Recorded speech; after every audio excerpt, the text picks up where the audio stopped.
Assalamualaikum warahmatullahi wabarakatuh. Baiklah, saya Putri Angelina dengan nomor induk mahasiswa 12320422517 akan menjelaskan materi tentang pemilihan kepala daerah. Pemilihan kepala daerah atau yang biasanya kita sebut dengan pilkada merupakan salah satu proses demokrasi yang penting dalam sistem pemerintahan di Indonesia. Pilkada dilaksanakan untuk memilih gubernur, bupati, dan wali kota sebagai pemimpin daerah yang bertanggung jawab dalam mengelola pemerintahan dan pembangunan di tingkat provinsi maupun kabupaten atau kota. Proses ini dilakukan secara langsung oleh masyarakat, memberikan kesempatan kepada rakyat untuk menentukan pemimpin yang dianggap mampu mewujudkan aspirasi dan kebutuhan daerah. Pelaksanaan pilkada diatur dalam peraturan perundang-undangan seperti Undang-Undang Nomor 10 Tahun 2016 tentang pemilihan kepala daerah. Pilkada tidak hanya menjadi arena untuk memilih pemimpin, tetapi juga merupakan cerminan dari kedewasaan demokrasi di Indonesia. Tantangan yang dihadapi dalam pelaksanaannya meliputi isu politik uang, netralitas aparatur negara, hingga partisipasi masyarakat yang menjadi indikator keberhasilan demokrasi di tingkat lokal. Pilkada atau pemilihan kepala daerah adalah proses pemilihan langsung yang dilakukan oleh rakyat untuk memilih kepala daerah, yaitu gubernur, bupati, dan wali kota beserta wakilnya. Pilkada merupakan bagian dari sistem pemilu di Indonesia yang bertujuan untuk menerapkan prinsip demokrasi dengan memberikan hak kepada masyarakat untuk memilih pemimpin daerah secara langsung. Tujuan pilkada yang pertama yaitu mewujudkan demokrasi lokal, memberikan hak kepada masyarakat untuk menentukan pemimpin daerah mereka secara langsung, transparan, dan demokratis.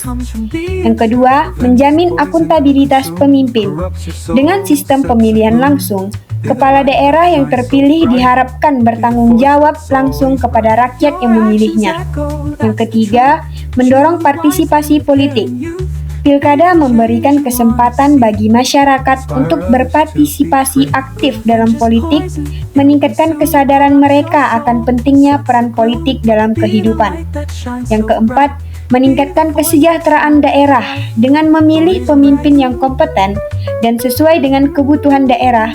Diharapkan program kerja yang dihasilkan dapat meningkatkan kesejahteraan masyarakat. Yang kelima, mencegah sentralisasi kekuasaan. Pilkada bertujuan untuk mendistribusikan kekuasaan ke tingkat daerah sehingga kebijakan yang diambil lebih sesuai dengan kebutuhan lokal. Yang terakhir yaitu untuk memperkuat otonomi daerah. Pemilihan kepala daerah secara langsung mendukung prinsip otonomi daerah yang memberikan keleluasaan bagi daerah untuk mengatur dan mengurus rumah tangganya sendiri. Dasar hukum pilkada.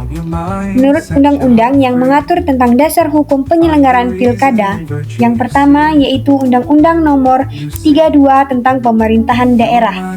Yang kedua, Undang-Undang Nomor 32 tentang penjelasan pemerintahan daerah. Yang ketiga, Peraturan Pemerintahan Nomor 17 tentang perubahan atas Peraturan Pemerintahan Nomor 6 Tahun 2005 tentang pemilihan, pengesahan, pengangkatan, dan pemberhentian kepala daerah dan wakil kepala daerah. Yang keempat, yaitu Peraturan Perundang-undangan pengganti Undang-Undang Nomor 3 tentang Perpu Nomor 3 Tahun 2005. Pemilihan pilkada, yaitu yang pertama pilkada langsung, adalah sistem pemilihan kepala daerah di mana rakyat memilih hak suara langsung untuk memilih kepala daerah yang diinginkan. Dalam pilkada langsung, pemilih memilih kepala daerah secara langsung melalui suara mereka. Pemilih dilakukan dengan menggunakan hak suara yang diberikan kepada setiap warga negara yang memenuhi syarat. Yang kedua, pilkada tidak langsung adalah sistem pemilihan kepala daerah di mana rakyat tidak memiliki hak suara langsung untuk memilih kepala daerah. Dalam pilkada tidak langsung, pemilihan kepala daerah dilakukan oleh perwakilan rakyat yang dipilih oleh pemilih melalui pemilihan umum. Proses pilkada tidak langsung dimulai dengan pemilihan perwakilan rakyat atau Dewan Perwakilan Rakyat. Anggota DPR dipilih melalui pemilihan umum oleh pemilih di daerah administratif tertentu. Tahapan pilkada. Yang pertama, tahap persiapan. Pada pasal 65 ayat 2 Undang-Undang Nomor 32 Tahun 2004 tentang pemerintahan daerah, disebutkan tahap persiapan terbagi menjadi 5. Yang pertama, pemberitahuan DPRD kepada kepala daerah mengenai berakhirnya masa jabatan. Yang kedua, pemberitahuan DPRD kepada KPUD mengenai berakhirnya masa jabatan kepala daerah. Yang ketiga, perencanaan penyelenggaraan meliputi penetapan tata cara dan jadwal tahapan pelaksanaan pemilihan kepala daerah. Yang keempat, pembentukan panitia pengawas, PPK, PPS, dan KPPS. Yang terakhir, pembentukan dan pendaftaran pemantauan. Yang kedua, tahap pelaksanaan. Pada pasal 65 ayat 3 Undang-Undang Nomor 32 Tahun 2004 tentang pemerintahan daerah, tahap pelaksanaan terdiri dari 6 kegiatan, yang mana masing-masing merupakan rangkaian yang saling berkaitan, yaitu yang pertama penetapan daftar pemilih, yang kedua pendaftaran dan penetapan calon kepala daerah dan wakil kepala daerah, yang ketiga kampanye, yang keempat pemungutan suara, yang lima perhitungan suara, yang keenam penetapan pasangan calon kepala daerah atau wakil kepala daerah terpilih, yang terakhir pengesahan dan pelantikan. Asas pilkada.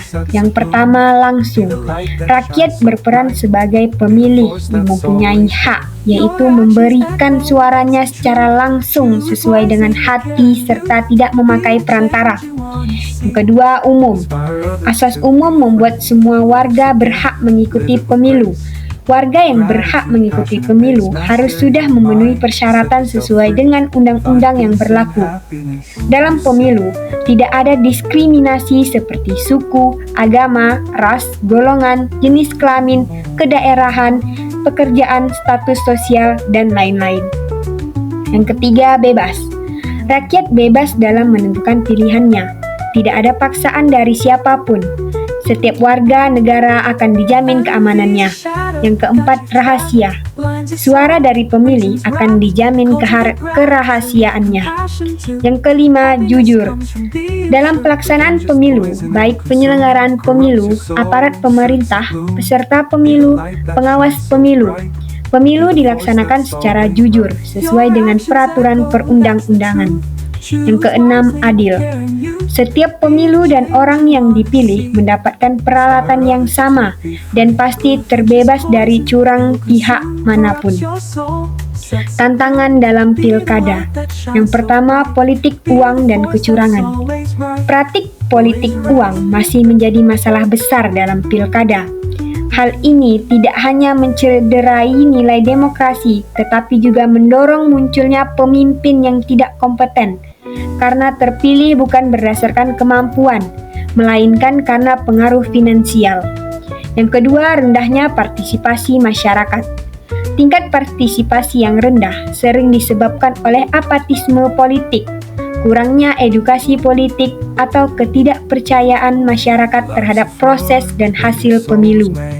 Yang ketiga, konflik sosial akibat perbedaan pilihan politik.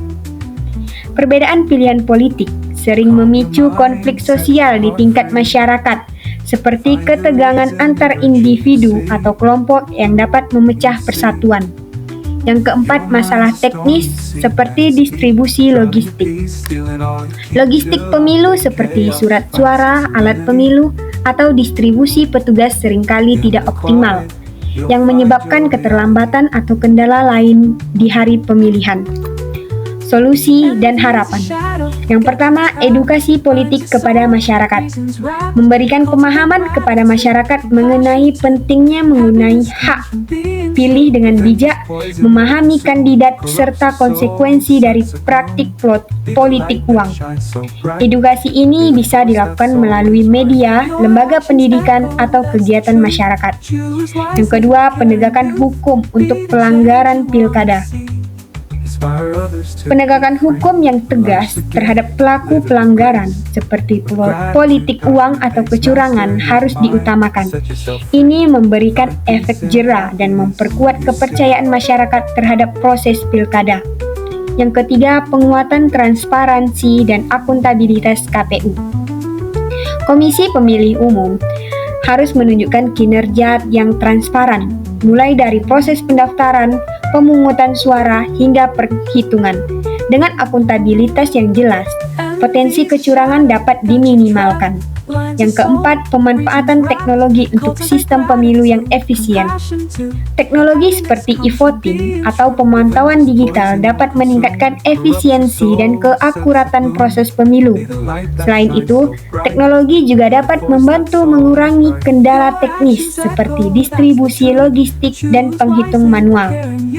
Langkah-langkah di atas diharapkan dapat mewujudkan pilkada yang bersih, adil, dan mencerminkan aspirasi masyarakat. Manfaat pilkada. Yang pertama, pilkada ditujukan sebagai perwujudan kedaulatan rakyat, serta mewujudkan demokrasi terletak di tangan rakyat. Sehingga rakyat dapat menentukan wakil rakyat yang akan mengatur jalannya pemerintahan.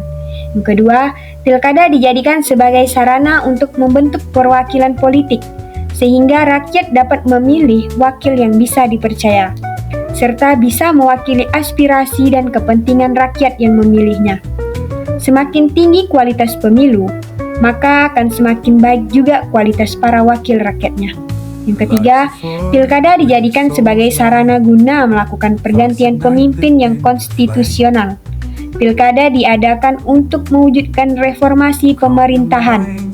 Melalui pilkada, pemerintahan yang aspiratif dapat memperoleh kepercayaan rakyat untuk memimpin kembali. Atau sebaliknya, apabila rakyat tidak percaya, maka pemerintahan akan berakhir dan diganti. Yang ketiga, pilkada sebagai sarana pemimpin politik dalam memperoleh legitimasi. Pada dasarnya, pemberian suara adalah mandat yang diberikan kepada rakyat, kepada pemimpin yang dipercaya untuk menjalankan roda pemerintahan. Pemimpin yang terpilih akan mendapatkan legitimasi atau keabsahan dari rakyat. Yang terakhir, pemilu dijadikan sarana partisipasi politik masyarakat. Rakyat mampu secara langsung menetapkan kebijakan publik melalui dukungannya. Selanjutnya, pemimpin yang terpilih harus merealisasikan janji-janjinya. Sekian hasil pembahasan materi dari saya, Putri Angelina, pamit undur diri. Saya ucapkan Assalamualaikum warahmatullahi wabarakatuh. Terima kasih. Bye-bye.